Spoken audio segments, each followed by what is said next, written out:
Makeup artist Inge Grognard has always leaned into her darker side. Here's everything you need to know about this Belgian makeup artist. From the age of 14, Inge would trawl flea markets with her friend Martin Margiela and his 14-year-old niece who she went to school with. When I asked Inge on Instagram if she could give me the most pivotal moment in her career, I was so surprised to read that she said this was the most pivotal moment, becoming friends with Martin, because she's had a huge career, but yet she still sees the value in that very first relationship. And of course, she would go on to collaborate very closely with what would become Maison Martin Margiela. Other influences included the fact that Inge was often called a satellite member of the iconic Antwerp Six, a group of 6 Belgian designers that truly changed the face of fashion, absolutely anti-glamour.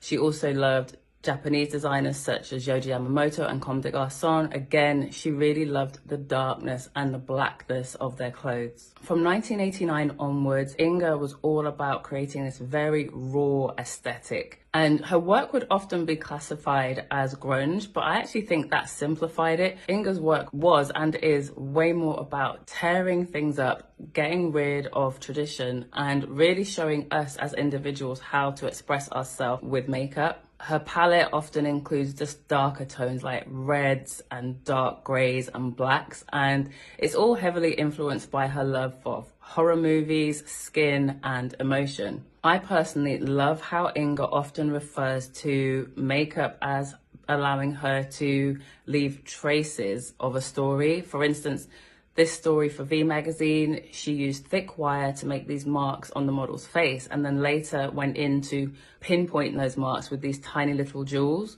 Or take this catwalk look for Dries Van Noten's Fall/Winter 1997 show. Inge shared this narrative about the models making their way through the desert. They're sweating, the wind is blowing sand in their face, and they're reaching up to kind of drag the sand off their face. And the makeup Inge created is literally traces of that sand being swept away. More recently, we even saw these brushstrokes interpreted by Diane Kendall for the Altazura Fall/Winter 23 show.